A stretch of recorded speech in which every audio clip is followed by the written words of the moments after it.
Good morning class 7।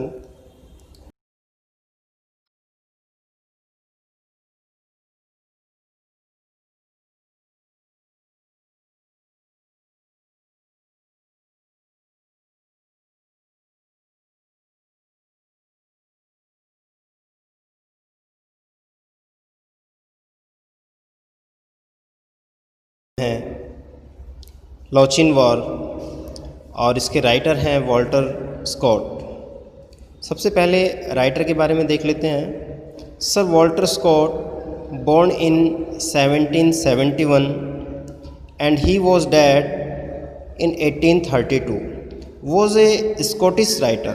Scotland के रहने वाले हैं, स्कॉटिश राइटर हैं। इनका जन्म 1771 में हुआ था और इनकी मृत्यु 1832 में हो गई थी। He has lots of novels, plays and poems to his credit।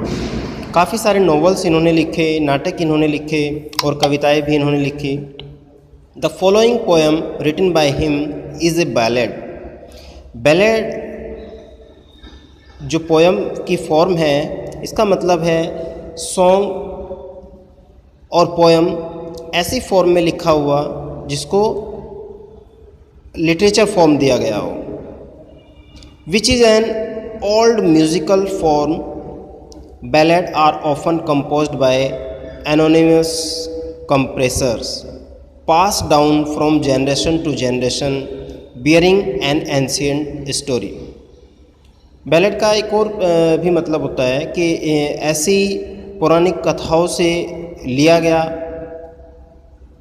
कोई भी हिस्सा जो धीरे धीरे जनरेशन से दूसरी जनरेशन और दूसरी जनरेशन से तीसरी जनरेशन में उन कहानियों को पहुंचाया जाता है। This ballad sings about a brave knight who arrives unannounced at the bridal's feast of Ellen, his beloved who is about to be married.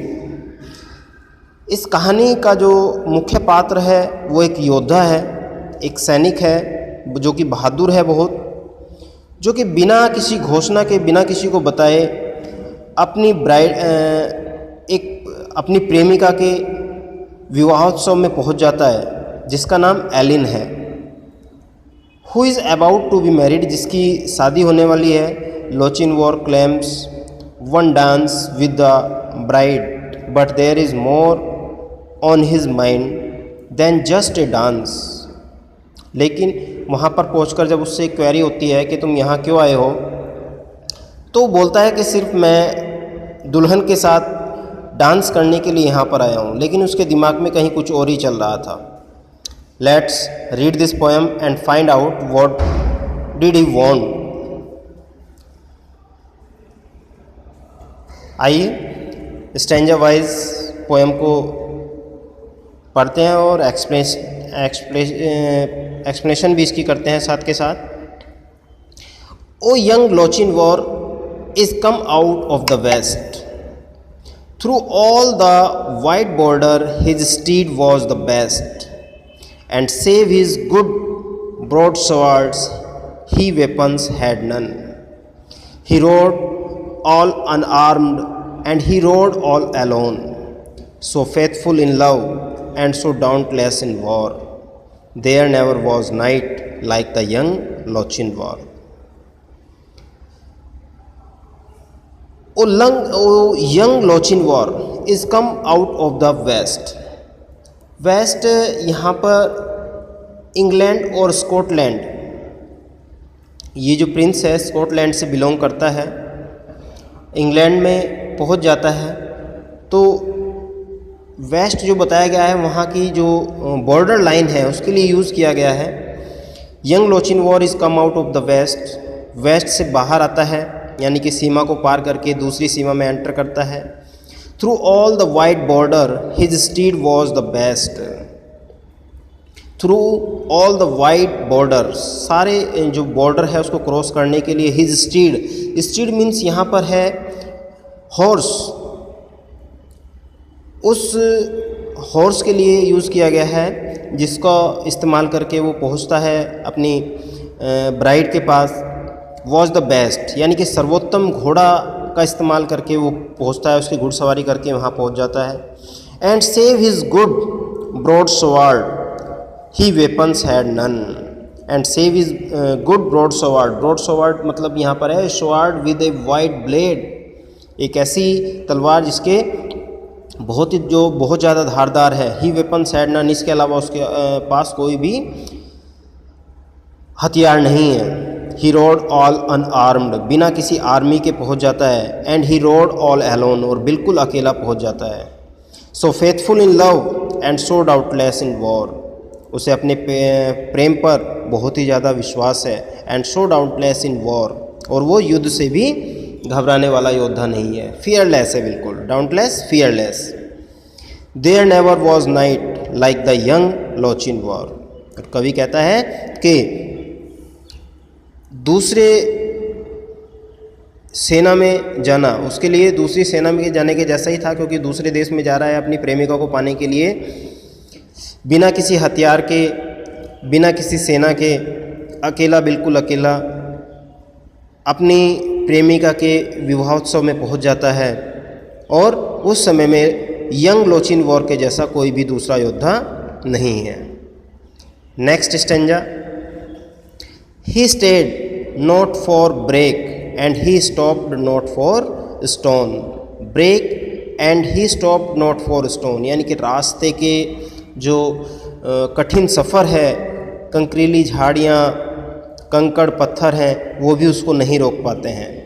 He swam the Esk river where ford there was none.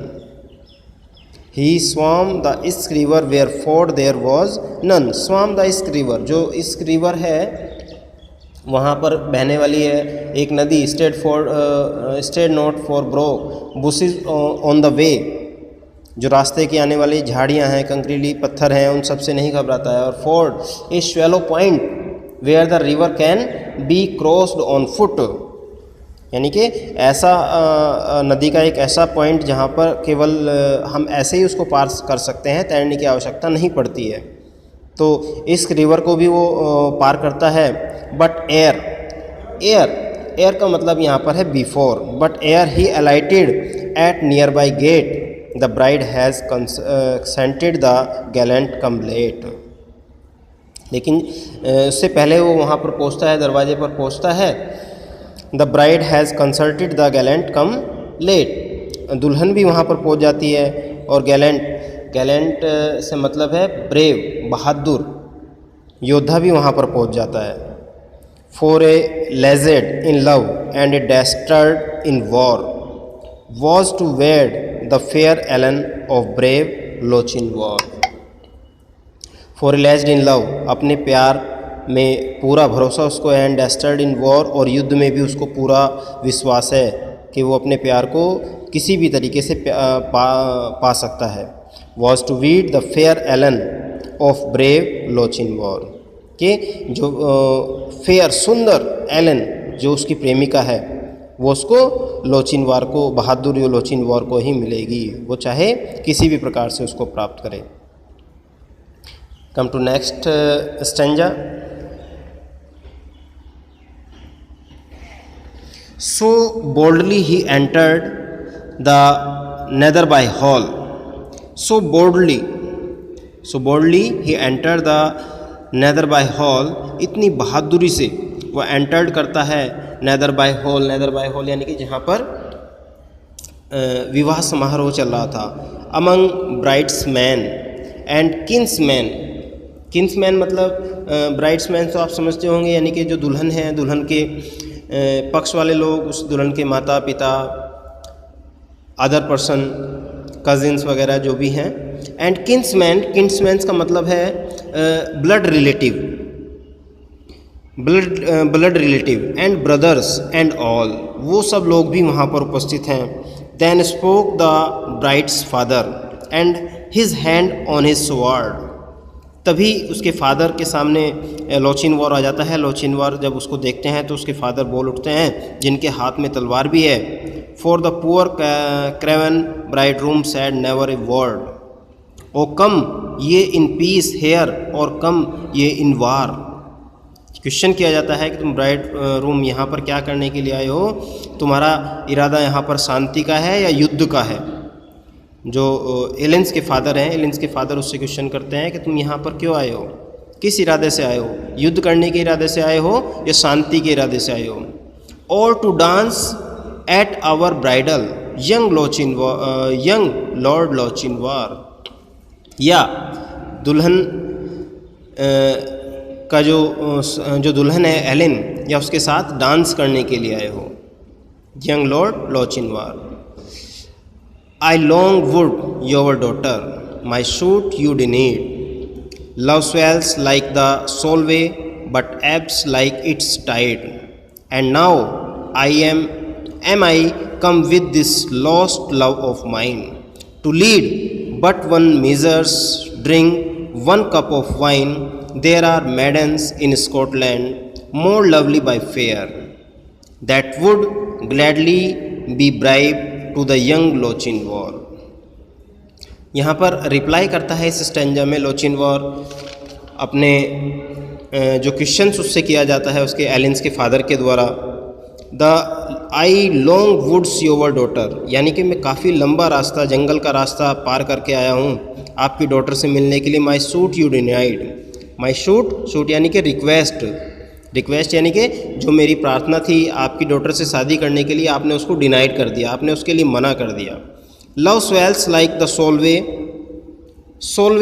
the river that separates England from Scotland, ये एक river है जो दोनों देशों को अलग करती है। Love swells like the Solway, मुझे पसंद है उस नदी को पार करना, and but ebbs like its tide, लेकिन टाइड यानी कि वो समुद्र में उठने वाले, टाइम एंड टाइड बोलते हैं उसको, जो समुद्र में उठने वाली लहर होती है, मुझे उनको पार करना पसंद है। And now I come with this lost love of mine, और अब मैं आया हूँ अपने अंदर बहुत सारा प्रेम लिए हुए।